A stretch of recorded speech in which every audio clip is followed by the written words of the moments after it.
Namo Buddhaya. Namo Buddhaya. Please start with Buddha. Bhagavado Arahado Samma Sambuddhasa Namo Tassa Bhagavado Arahado Samma Sambuddhasa Namo Tassa Bhagavado Arahado Samma Sambuddhasa Buddhang Saranang Gacchami Dhammang Saranang Gacchami Sangham Saranang Gacchami Tudiyampi Buddhang Saranang Gacchami Tudiyampi Dhammang Saranang Gacchami Tudiyampi Sangham Saranang Gacchami Tadiyampi Buddhang Saranang Gacchami Tadiyampi Dhammang Saranang Gacchami Tadiyampi Sangham Saranang Gacchami Panchasila Pāṇāṭikāṭā Pēramani Sikkāpadang Samadhiyāmi Adinādāna Veramani Sikkāpadang Samadhiyāmi Kāmesu Miccasāra Veramani Sikkāpadang Samadhiyāmi Hingsāvāda Veramani Sikkāpadang Samadhiyāmi Viramerayam Majjapama Tattana Veramani Sikkāpadang Samadhiyāmi. Sadhu, sadhu, sadhu. Thanks, Leja. Pandyaji? Thanks, I said. Yeah. So, we'll start our Buddha and his Dhamma, part 4. It is about the Buddha and his predecessors who were having their own philosophies at the time of Buddha. So, how it worked at that time, and from that we can understand here that how Buddha's philosophy or his views differ from all the predecessors of that time. So here 4 chapters are included, that is the Buddha and the Vedic rishis, Kapila the philosopher, the Bramhanas, and the Upanishad and the teachings. So the first one and the second one, we'll just look at this, try to understand a bit how it worked, who were the Vedic rishis. Like we always use these words, rishis, in our life. We say those who are sannyasis, most of the time people say they are rishis, but it is very well defined. It is said that the Vedas, what we know as Vedas, it's a collection of mantras that were in Sanskrit. And these mantras, those who used to chant these mantras were called rishis. Why I want to explain this in detail is that chanting of mantra are called rishis. I don't know chanting of Pali, what are they called? I want to just compare it. Okay? Chanting of mantra of Vedas, it means people, those who don't know Sanskrit, they were not able to understand the mantras present in the Vedas. and they were reciting it, they were chanting it, and they were called rishis. Today also we find the same thing, but we find the bhikkhu and bhikkhunis chanting without explaining. They are also like mantras because we are not able to understand them. The first point I wanted to mention this here. Now, what were the mantras? For that we have to understand that they were mere invocations to deities such as Indra, what we call as Devi and Devtas, Devas. Devi and Devtas, they have the names. They in our daily life we can say God also. So they were Indra, Varuna, Agni, Soma, Isana, Prajapati, Brahma, Mahidhi, Yama and others. Everyone have their own different identity. As when we talk of Indra, we say that he is the god of the rain. Varuna, the god of the air, we can say. In the same way, they are all like that. And they were doing prayer through mantras. It was a prayer because no one understands what mantras are, but it is explained here that these mantras are the prayers for the help. Prayer to this typical type of gods who have their own way according to them, that they will help in that way, and they were praying to them so that they can help them. As if there is no rain, in different calamities, they were praying that if there is no rain, then they would pray to Indra. So they would chant mantras for Indra so that Indra can have a rain in the world. In the world, we can say we are talking only in India now. I don't know whether the Indra is prayed out of India too for the want of rain. So, in the same way, for many things like we know of Yama, that is for the death. Yama is a god. It is very well, many of them must be knowing about I'm talking about a woman who prayed Yama to bring back her husband to life. It was a kind of mantra, it was a kind of prayer to them. In the same way, all the gods, all these devs and devis were prayed like that. Even for the gift of wealth, for accepting the offering of the food. So they wanted gift from these gods. People were praying to get the gift from the gods.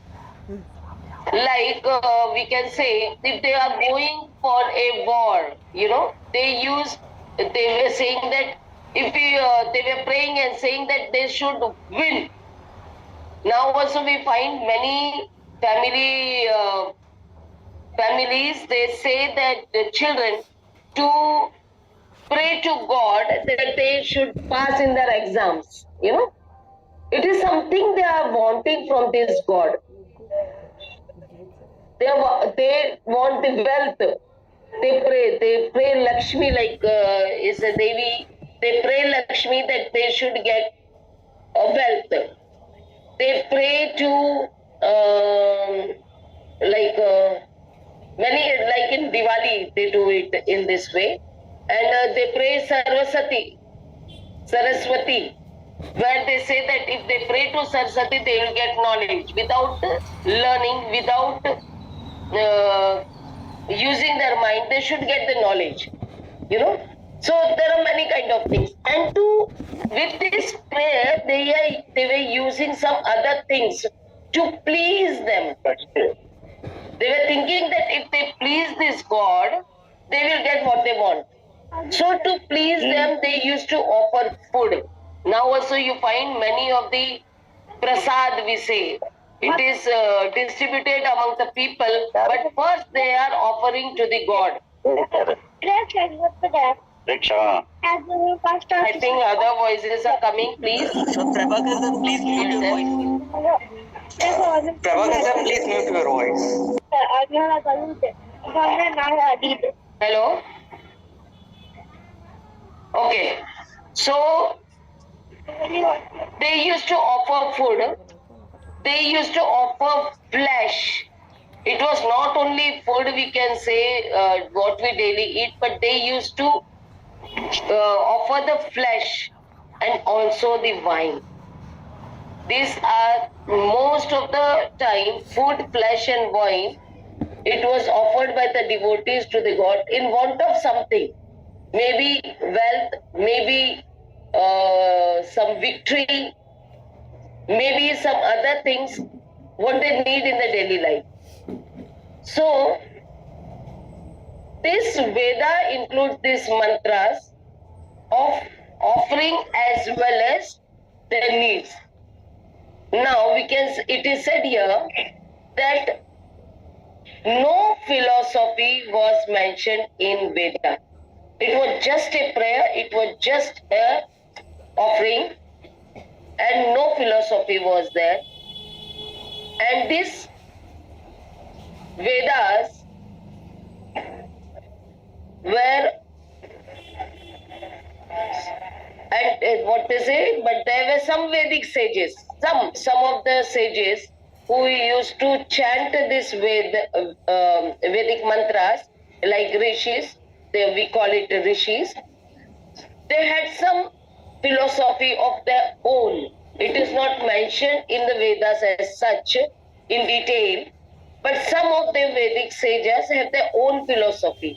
So the name of the sages are given here. They are 8 in number, like Agamarsana, Prajapati, Parmetin, Brahmanaspati, who is also known as Brahaspati, Anila, Dirgatamas, Narayana, Hiranyagarbha, and Vishwakarma. So they are the sages who have some of the philosophies, but this philosophy, please understand here, these philosophers were having their own philosophy, their own thoughts, only on the point of thinking that how did the world originate? How an individual is created? Why have they their unity and existence? Who created, who ordained, and from what did the world spring up and to what again will it return? Now, these questions on which these sages used to give their views.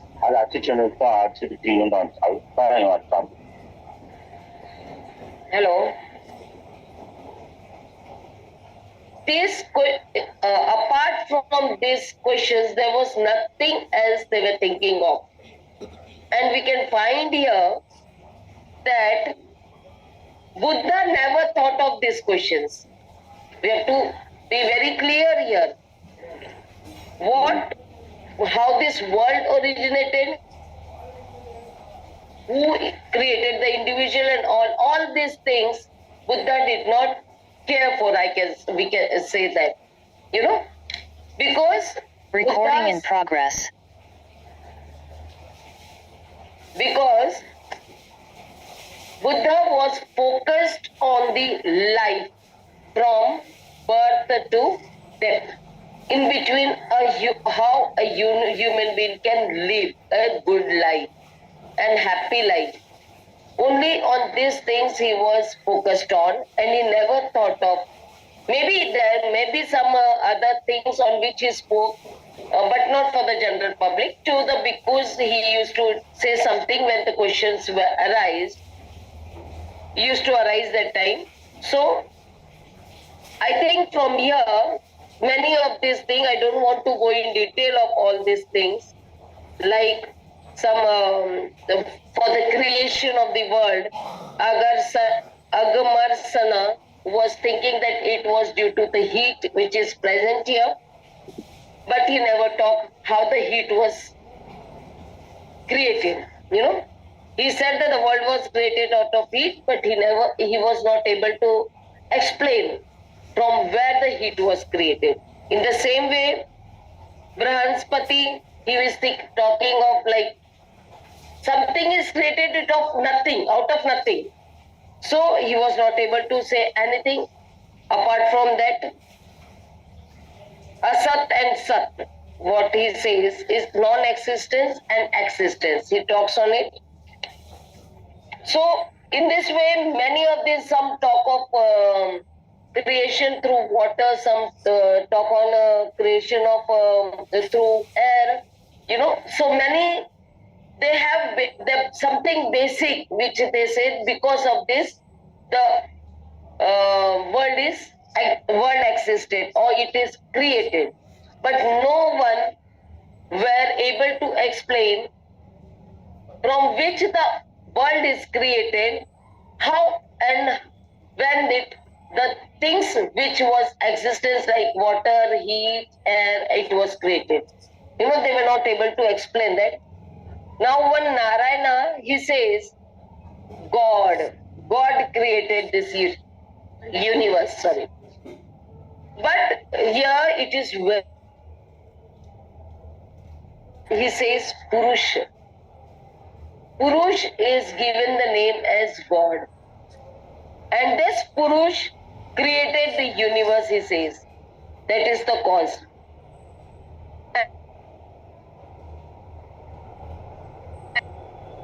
This God created the sun, the moon, the earth, the water, fire, air, sky, even the regions, the season, the creatures of the air, all animals, all classes of men, all human institutions had originated from God. He says that way. And some other, like Hiranyagarbha, he says that there is some power which is not explaining what is that power, from where that power has come. So he says it is from the power it exists. Everything is there. So these are the things. Vishwakarma is one. I don't want to explain everyone here, but it is said. Vishwakarma also talk of God, and he says that God is a power, and this power, this God was visible before the universe. When the universe was formed, he was already there. But where he was, don't know. He existed before all cosmic forces came into being. Means because he was already there, he created every universe, he created all cosmic forces, and all the things came into being. He is the sole God who created and ordained this universe. God is one and the only one. We find many people today saying that there is some power.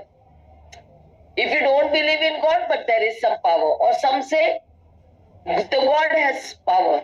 And we believe in that because he had created, and see, only God is one and the only one. This is nowadays we find this sentence.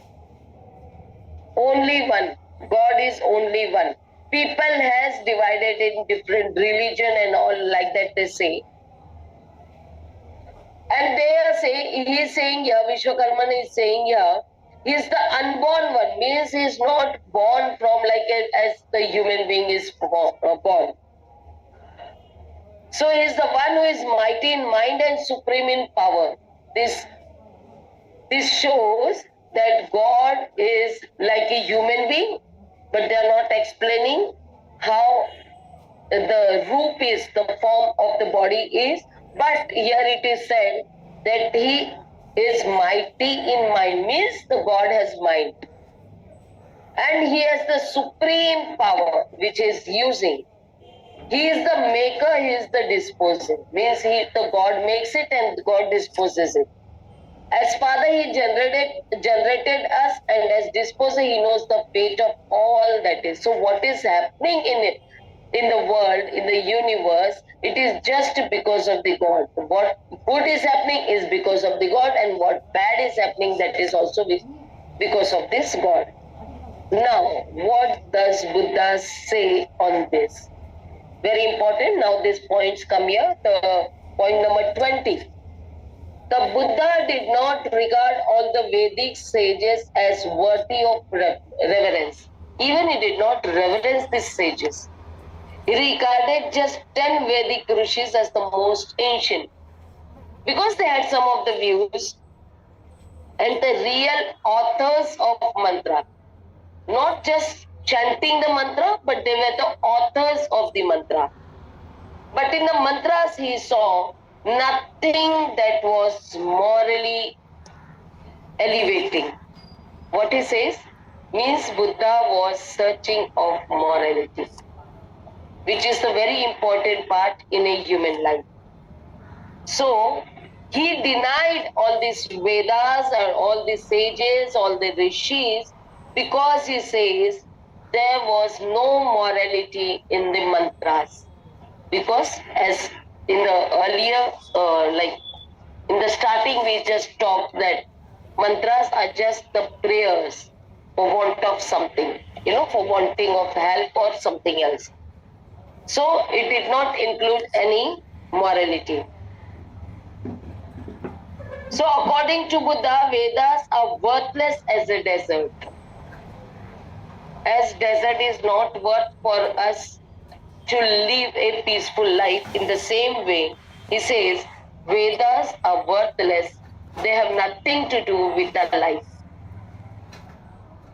Buddha therefore discarded the mantras as a source from which to learn or to borrow. So there was nothing in the Vedas, in the mantras, from where we can learn something or borrow something. So he just discarded it. He just denied it, we can say. So nothing is there to learn from. Therefore, I just overlooked over it and told about this to you. Nothing is there to borrow from here. He did not find anything in the philosophy of the Vedic rishis. Even the rishis, 8 rishis about it is talked about here.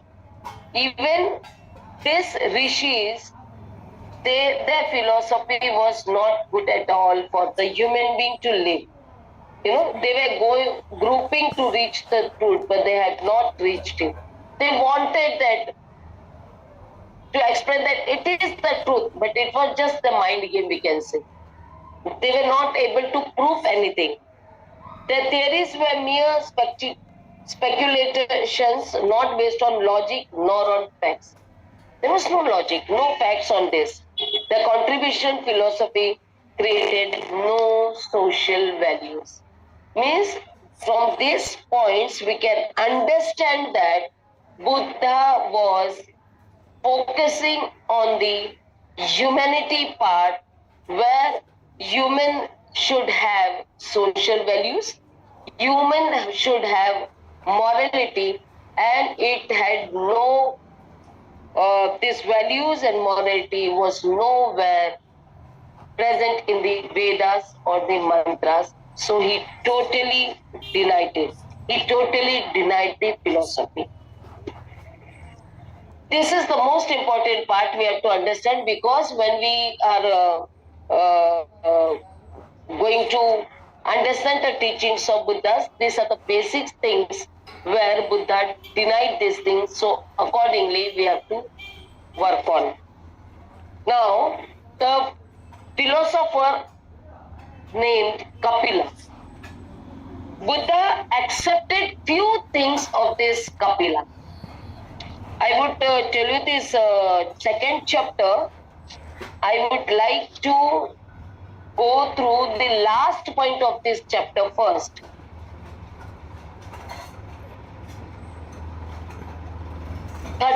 Point. If you have the book, you just go to the point number 31, where it is said what Buddha gives or tell about the philosophy of Kapila. It is said here, of all the philosophers, the Buddha was greatly impressed by the doctrine of Kapila. He was the only philosopher whose teachings appear to the Buddha to be based on logic and facts. Other philosophers which we talked earlier, there was no logic, no fact. But Kapila, the philosopher, has some logic, some facts.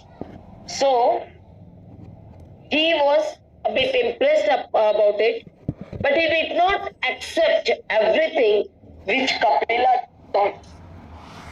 Only 3 things did the Buddha accept from Kapila. So many things we will go through it, little bit of it, but here it is said that only 3 things Buddha accepted from the Kapila's philosophy. He accepted that reality must rest on proof. So we have to think that it is real only when it is proved. Thinking must be based on rationalism. Therefore we say what the Babasaheb Ambedkar has given us Buddha, we are learning from Buddha and his Dhamma, which is written by Dr. Babasaheb Ambedkar, and we find that how rational the Buddha's teachings were. It is not traditional, it is not without proof, it is very scientific. In further later chapters we'll get to know everything about it. But we have to understand that Buddha accepted Kapila's philosophy because there was some reality which was proved. He accepted this theory of Kapila, that there should be a proof. We should prove it, and it should be based on rationalism. This was the first part, what he accepted. He accepted that there was no logical or factual basis for the presumption that God exists or that he created the universe. So, about the God, Kapila also said he did not say that God exists or he created the universe. So this was accepted by Buddha. That means, again we have to think, many of them people ask whether Buddha accepts that there is a God or not. This point very well explains that Buddha did not accept the reality or the presence of God or the existence of God. And he is very clear here when he accepts the theory of Kapila. He accepted that there was dukkha in the world, suffering in the world. This was also one of the part of the Kapila's theory.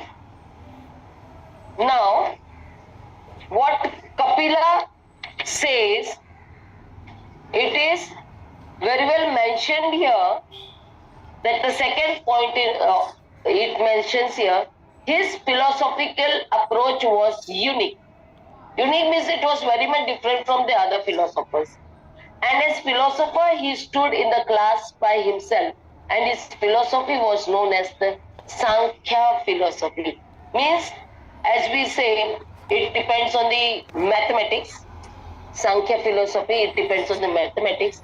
And everyone knows when we are learning mathematics in our schools or in future, in further classes, we can see that every next sentence is to prove the earlier sentence, or we can say that it is whatever equation we use in mathematics, it is proved at the last and then only it is accepted. So was the theory of Kapila, where he says truth must be supported by proof. If there is no proof, it is not true. There is no truth without proof. Very clear. And because he said this, Buddha accepted this.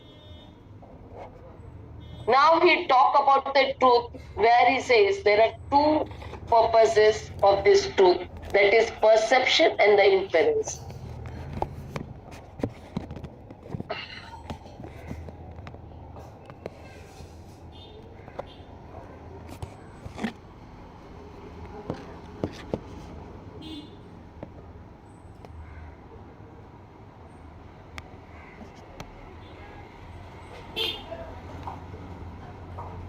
Panditji, please unmute yourself, Panditji.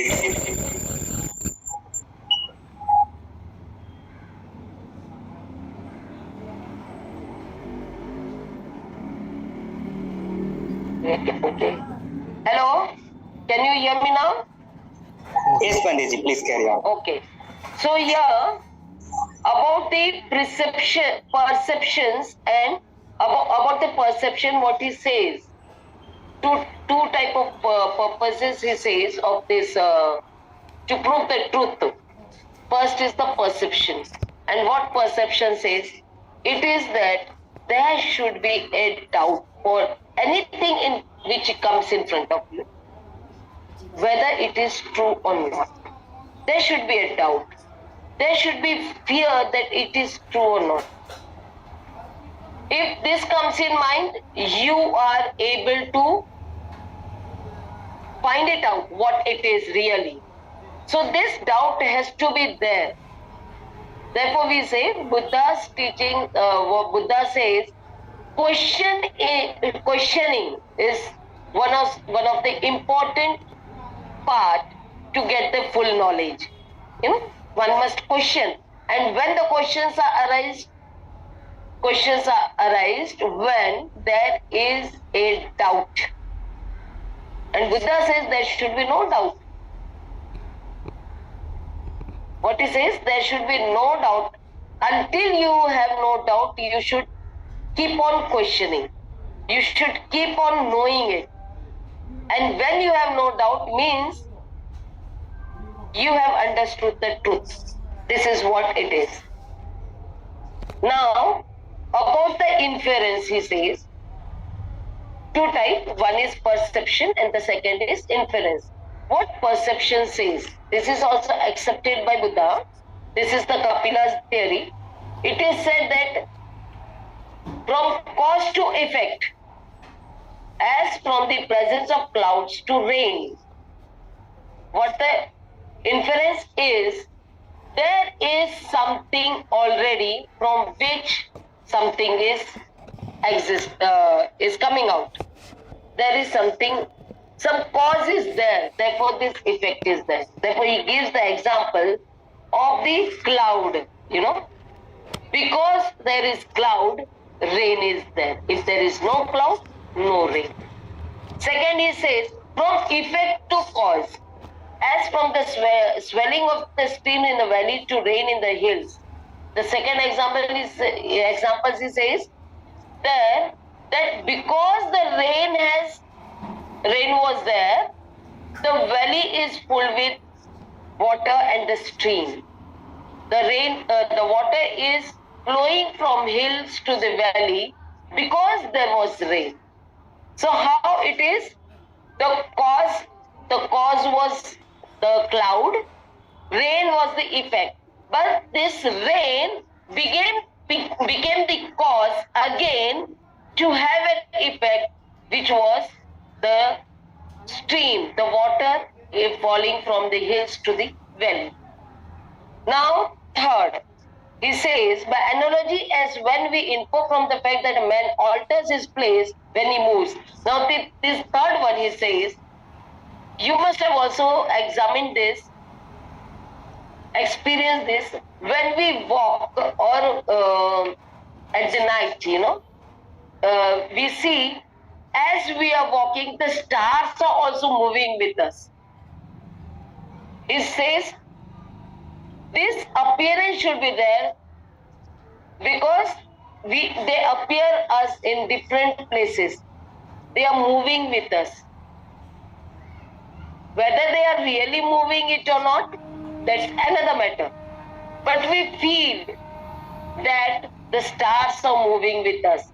This is the third example he gave, and this was accepted by Buddha. Here he says he rejected the theory that the universe was created by a being, and he says being, that means it is God, because earlier it was said that God is a being.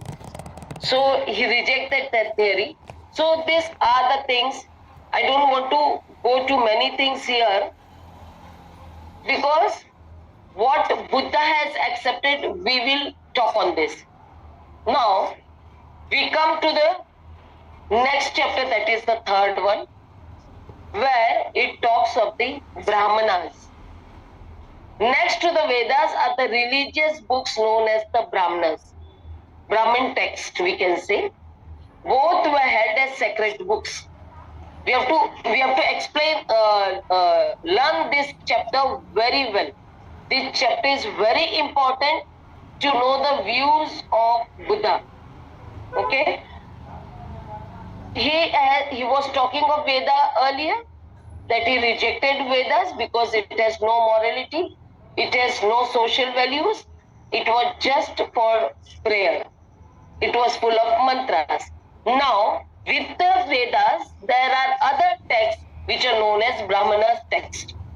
And they are sacred books because it is very important for the Brahmins. They used to follow this text. And this Brahmanas was a part of the Veda. This Brahmin text are the part of the Vedas. The two went together and were called by a common name Shruti. So the Brahmin text plus Veda are called Shruti. Now here what he says, there were four theses on which the Brahminic philosophy rested. That is, according to the Shrutis, Vedas and the Brahminic text, there are four theses which the Brahminic philosophy was based on. The first thesis, it says that Vedas are not only sacred, but they are infallible and they are not to be questioned. Now, we have to find here where Buddha says that there should be a question to prove the truth. But here, the first philosophy of Veda and Shruti, it says that Vedas are sacred, not only sacred, but they are out of question. You cannot question them. Out of questioning, we can say. Infallible means they don't have any mistake. No mistake, so no question should arise. So if you question means you are a fool. Even though there is no mistake here, you are asking a question. You have to understand that it is the truth. Don't go against it. This is the first thing. The second thesis of the Brahminic philosophy was that salvation of the soul. They believe in soul and salvation of soul. That is, the soul has to be salvated through some rituals, we can say. It will come here. That is, escape from transmigration can be had only by the due performance of Vedic sacrifices and observances of ritual rites and ceremonies and the offering of gifts to Brahmin. Now here it is said, for the soul to be salvation of the soul, they say the Veda is giving some rituals, some performances, some ceremonies where you have to follow these rituals, you have to do these ceremonies, you have to offer the gifts to the Brahmins. Means what Ved is saying, that Brahman should be given the gift. Now, just hold on here. I would compare it with today's Bhikkhu and Bhikkhunis. I really want to do that, to compare it, because most of the people are donating or giving something to Bhikkhu and Bhikkhunis in want of something. Maybe it may be peace, no problem, but they want peace and they think that by offering Bhikkhu and Bhikkhunis they will get peace, without understand what is the real procedure to get peace in their life. You know? Huh? And that is called asking of merits, asking of Ashirwad. You know? They say, I am offering you something, please give us Ashirwad. Please give some merit to us. And that is because we are offering you. And even Bhikkhu and Bhikkhunis, now we have come through one of the texts where it is said that whatever you are offering to Bhikkhu and Bhikkhunis would be going directly to your ancestors who are dead. Means it's the same Brahminical procedure which is mentioned in Vedas.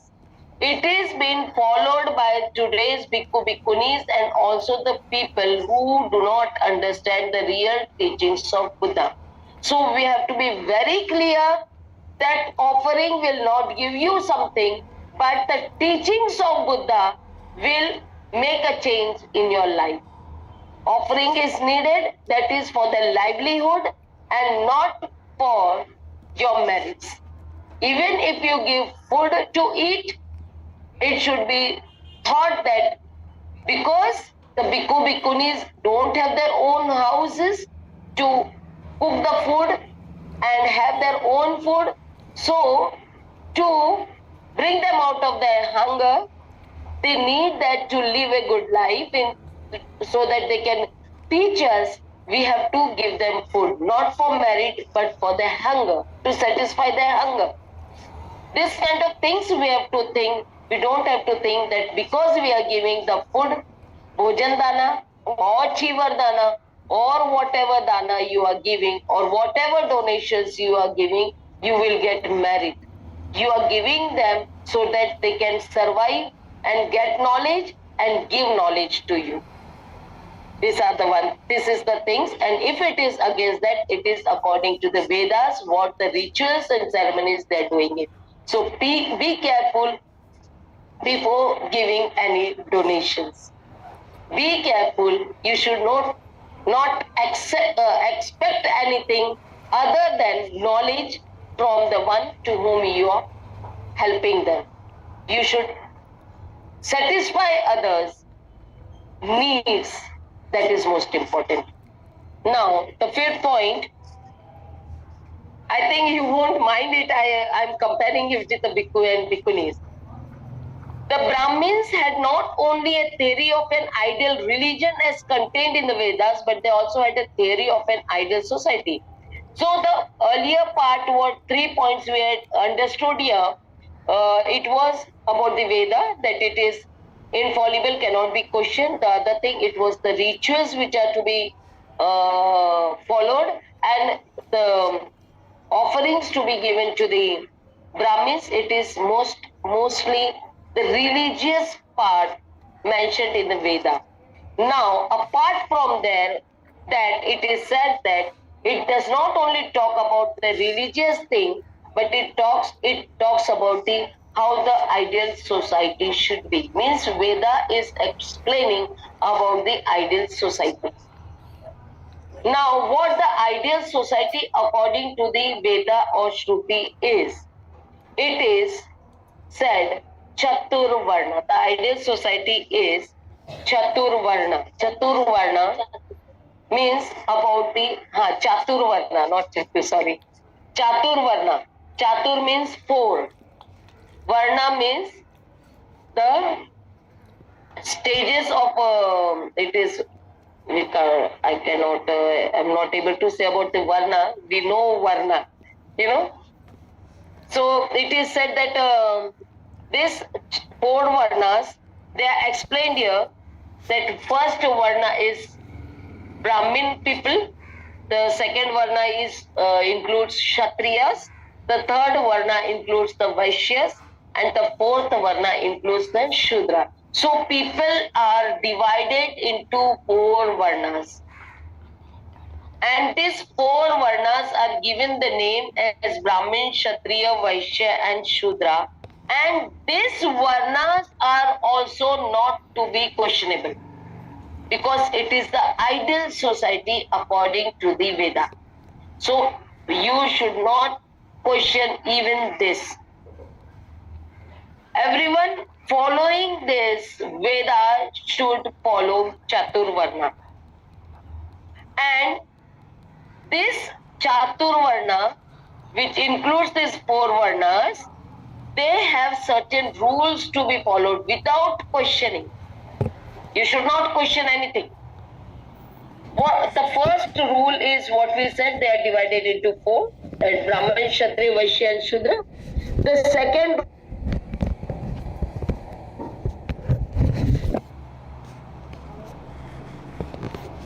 socially equal.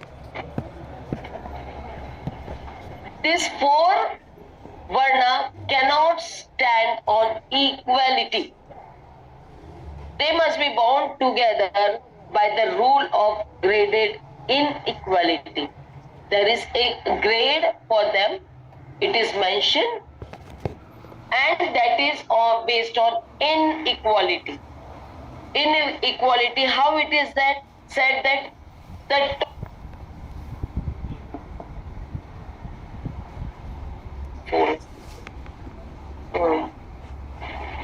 the one thing is what they say, how inequality is graded.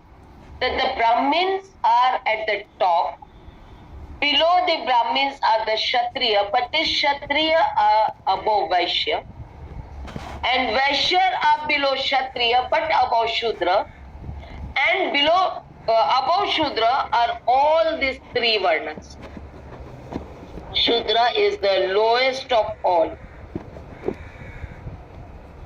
Now, here, that time we can say, I don't know whether today's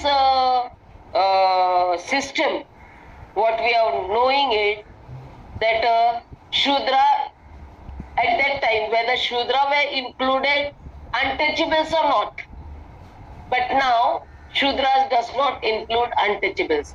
Means therefore it is said that these four Varnas are given a common name as Savarnas, means included in the Varnas. And those who are not included in this Varna are called Avarna, that is, they are out of their Varna, they are untouchables. So untouchables are not included in the Varnas. In Varna, Shudra is the lowest one. Now, these four classes were not to be equal to one another in the matter of rights and privileges. The rule of graded inequality governed the question of rights and privileges. Means, regarding the rights and the privilege they are getting it also depended upon their grading part. You know, that Brahmins will get more privilege and more rights than the Kshatriyas. Kshatriya will get less privilege and less right than the Brahmins, but more rights and more privilege than the Vaishyas. And the Vaishyas will get less rights and privilege from the Brahmin and Kshatriyas, but more than the Shudras. And the Shudras are not at all getting the rights and privilege. They are denied. All the rights and privileges are denied, and even they cannot question about it. The Brahmin had all the rights and privilege which he wished to claim. Means he can claim, he can ask for it. But a Kshatriya could not claim the right and the privilege which a Brahmin could. So Kshatriya also did not have the right to claim the privilege and right what the Brahmin had it. The same way others, they don't have the right to ask. They don't have a right to claim. The third rule of Chaturvarna related to the division of occupation. Now, according to the inequality of the gradation, according to the Varnas, they were given the occupations. Now, what the occupations of the Brahmins are? The occupation of the Brahmins are to teach, learn and teach, educate themselves. And also to perform religious rituals. Like as we said in earlier, that Vedas are giving them the privilege of accepting the offerings which are given by the people. These offerings are given, the sacrifices are there for the salvation of their soul. If you give something to the Brahmins, your soul will be mukti mil jayegi, like that. So this ritual things, only the Brahmins have the right to do it. Now the Kshatriya has the right to fight. It was the occupation of Kshatriya was to fight. The occupation of Vaishya was to do the trade, economics and all. An occupation of Shudra, we can't say occupation, it is written here occupation. It was to serve the supreme classes, superior classes, all the three. Why I am saying we can't say it occupation? Because they were not getting anything from that. They were not allowed to claim something from that. Just to serve without expecting anything from all the three Varnas. They were the superior classes to them, so they had to serve, only serve. This occupation assigned to different classes were exclusive. One class could not trespass on the occupation of the other. How it was? The Shudra cannot do any occupation of the Vaishya, Vaishya cannot do the occupation of the Kshatriya, and Kshatriya cannot do the occupation of the Brahmins. But now we find it very different. Because of Dr. Babasaheb Ambedkar, we find each and every people from different caste or different Varna are doing occupation of their own interest. This is what it is all against the Vedas, because this is only because it is the constitution which is giving us this right and privileges, which is totally different from the Vedas. Varna Vyavastha. The fourth rule of Chaturvarna related to the right to education. The pattern of Chaturvarna gave the right to education to the first three classes. Now this right to education is given to three Varnas. But what they were getting the education was according to their occupation.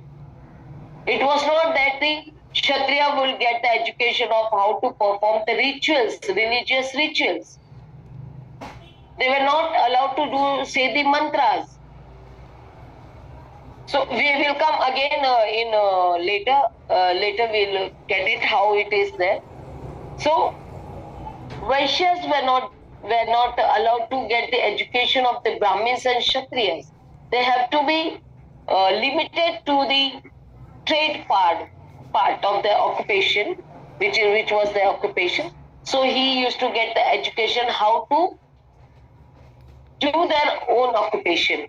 But Shudras were denied of right to education. Any education, Shudras were denied. This rule of Chaturvarna did not deny the right to education to the Shudras only. It denied the right to education to all women including those belonging to the class of Brahmins, Kshatriyas and Vaishya. See, now it comes here. The Veda is talking about the right and privileges of men only. Whether they are belonging to Brahmins, they are belonging to Kshatriya, Vaishya or Shudra, but it is talking about the rights and privileges of only men. Women from any varna, like the Shudra, was not having the right to get the education. She did not have any privilege. She cannot claim for it. Means there was no space for women in the Vedas, in the Chaturvarna, whatever the religious or social, ideal social society. They did not include women, or they never thought that women is an important part of the ideal society or even the society. So this is very important part. We should know why women are not getting all the rights and privilege. Why did not get it till now? It was only because of this system given in the Vedas and Chaturvarna. We have to be very clear about it. Many people don't know. They are accepting the Hindu religion, the Vedic religion, the Brahmins and all, they are accepting it without knowing that they are not given any space in their ideal society. Now comes the fifth rule. According to it, man's life was divided into 4 stages. Again, only man life. We have to understand here. Only man life. It was divided into 4 stages. Now, what are the 4 stages? The first is called Brahmacharya, the second is called Grahasthashram, the third is called Vanaprastha Ashram, and the fourth is called the Sannyas Ashram. These are the 4 stages. According to the 5th rule of the Chaturvarna, where it is said that what does the first Brahmacharya Ashram includes. The Brahmacharya Ashram includes the study and education part. Whatever varna they belong to, they have the right to have that study and education according to their varna. And only men. The object of the second stage was to live a married life, that is the Grahasthashram. Means a man can live a married life, means a life of a Grahastha, we can say, a family life. The object of the third stage was to familiarize a man with the life of a hermit.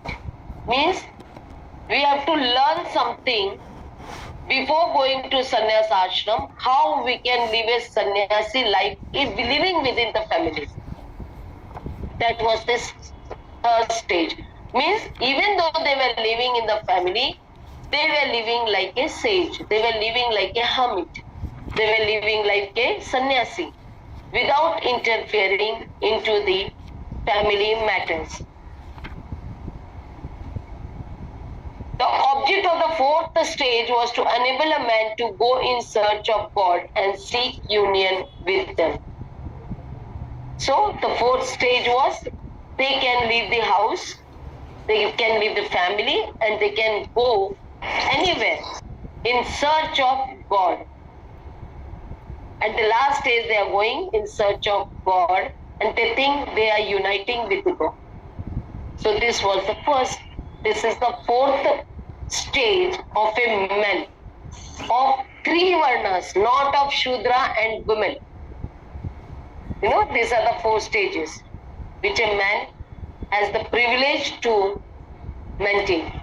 The benefit of these stages were open only to the male members of the 3 superior. Okay, three superior classes. The first stage was not open to the Shudra and the women.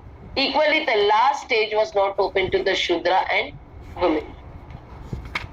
Okay, all these stages were only for the three superior classes, the three Varnas. Such was the divine pattern of an ideal society called Chaturvarna. Means it was ideal society where there was graded inequality, there was given rights and privileges to some of them and not to others. Everything was graded unequal, and this was called the ideal society. The Brahmins had idealized the rule and had realized the ideal without leaving any cracks or loopholes. So, this rule was very idealistic for them, and they were leaving it without any loopholes, we can say, without any problem, without finding any drawback, or without thinking that it is good or not. They were following it, and they are still following it many places. Many of them are still following it without questioning it and thinking that it's the ideal way of life. The fourth thesis of Brahmic philosophy was the doctrine of karma. It was part of the thesis of transmigration of the soul. The karma of the Brahmin was an answer to the question. Where did the soul land on transmigration with his new body or new birth? This was the question asked to the Brahmins.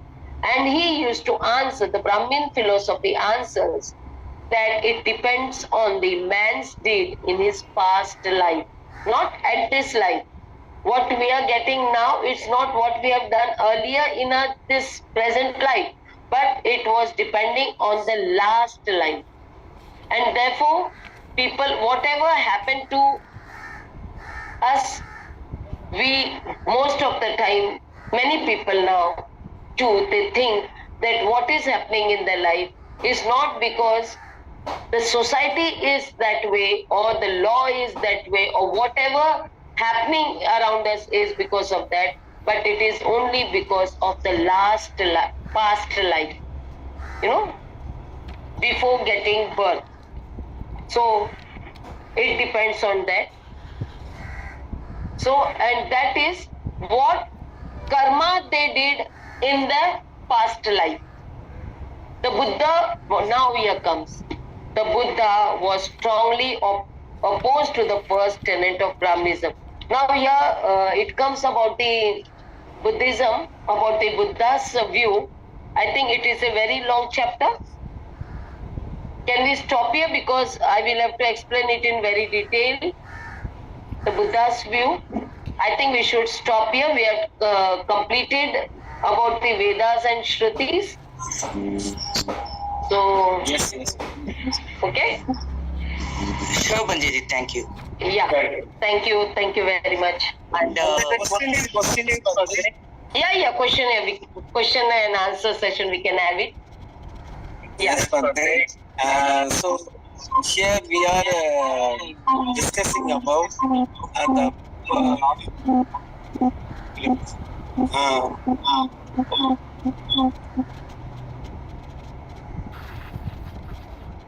About the Vedas. I think you are muted. Please unmute yourself, Prabhu.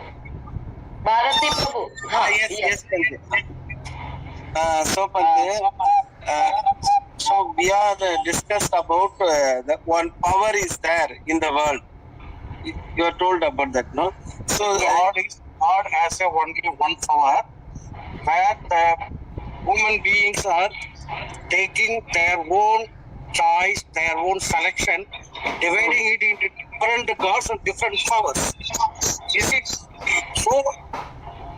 How wide is so many gods as created? Is it correct? no. Now here Buddha has directly said he does not believe in a God, and you are talking about so many gods. That is nothing. Yes, Bante. Yeah. See, he had denied the existence of God. Okay? And if we are following Buddha, are we accepting that there is no God? Or we are going against Buddha's views and accepting that there is a God? It's on you. No, no, Do you want to follow Buddha or do you want to accept it? Go against Buddha's views. Bante, my question is that question is about the Perumal question. Here, my question is, I feel some power in the world, Bante. Like the thought is power, no? See, these are the many things coming up in our mind. But what I said, Buddha talked only of the social values and morality. Okay?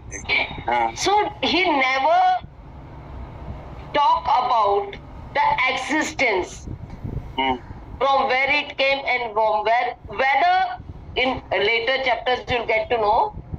I'm telling it now, a few things like what Buddha says, that if you believe in power or the God, would there be any change in your life? Or if you don't believe in God or power, will there be any change in life? So never to think. So no question arise. You don't have to think of it. You know, we are wasting our time and energy about thinking of the things which cannot be proved. These questions are such things that everyone has something of their own, their views, and it cannot be proved. Okay? And Buddha says, what is not proved and what is not helping in your life, just leave it.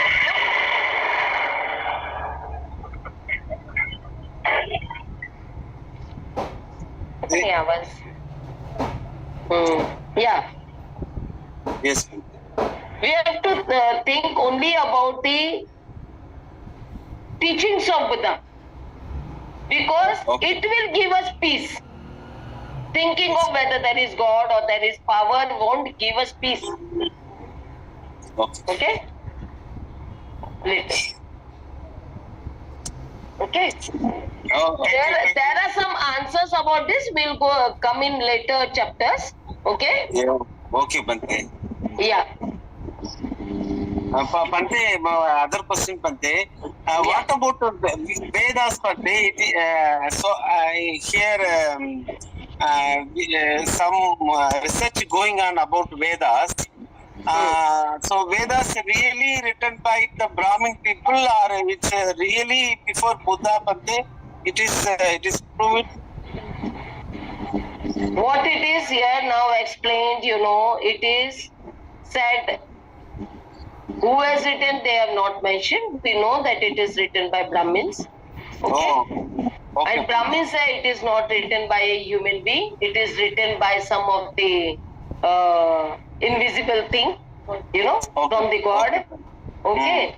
So, even what it includes, that we have to think of. Nowadays, people are confusing us by saying that it was at that time written by this and written by that. But that does not make any change in our life. If we want peace in our life, we need a happiness in our life, we should totally focus on the teachings of Buddha about the peace and happiness of ourselves and the society and the country, for the humanity. That is enough. I think so. Yes, Bante. Other one, Bante. The Buddhism is the universal idea or universal teachings, but we are bordering the Buddhism. It's against of Brahmanical ideas. It is right. It's good, Bante. Actually, Brahmanical idea existed in India. Yes, Bante. Okay, so it is always said that when there is something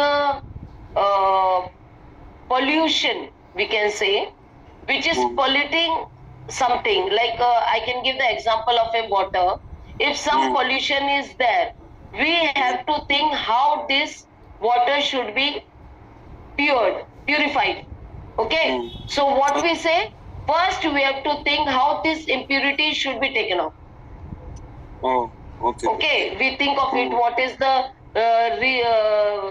cause of these impurities? We have to think over it. How can we this cause can be taken off, or how these impurities can be taken out? We have to think of it, and for that we are speaking now. Without speaking or without doing, we cannot do it. All right. Okay. Outside India, there was no Brahminical like these things. Directly Buddhism went into them. So, and that Buddhism also, what the teachings of Buddhas went there, they included according to their culture, the Buddhist the philosophy and Buddhist teachings are been mixed up, and they are following that. The Brahminical thing, now people, the Brahminical things are going outside, so they are also thinking of that. But the Brahminical the Brahminical theory of philosophy did not affect the people of out of India. It is affecting us. Okay. Okay. So we have to take it off from our life. Unless thinking, without saying that it is impurity, we cannot throw it out. Okay, Bante. So we are taking of it. That's why when Baba Sahib gave 22 oaths, the 6 oaths, it includes about the purity of mind without the Hindu, the God and all, where he says that we have to deny them. Then only the new things will enter into your mind. Okay. So first thing is that you have to take out the impurities to purify it. Then only the purified thing would be there in your mind. Okay. Yes. So we are talking about it. It's not because of the hatred or because of whatever it is. It's not like that. We don't want that because it is affecting our life.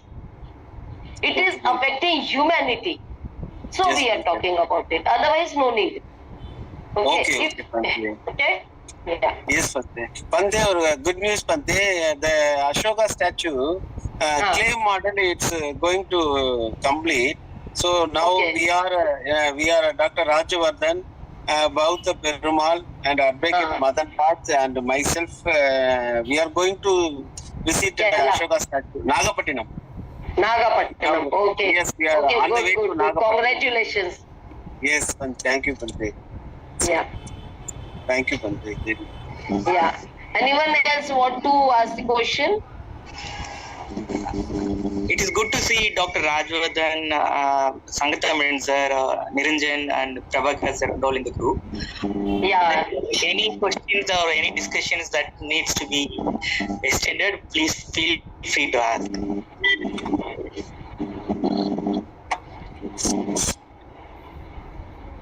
Sangatamaran?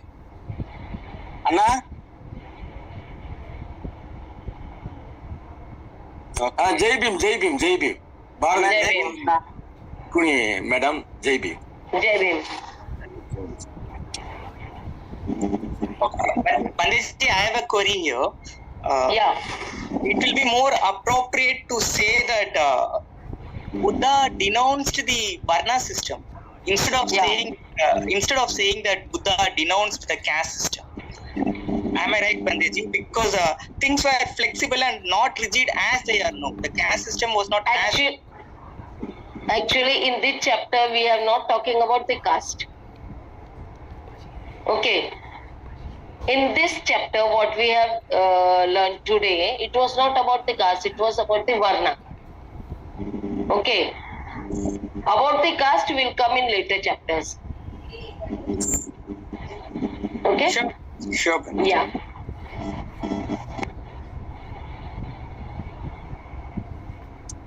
Okay, shall we Anything speak? Yeah.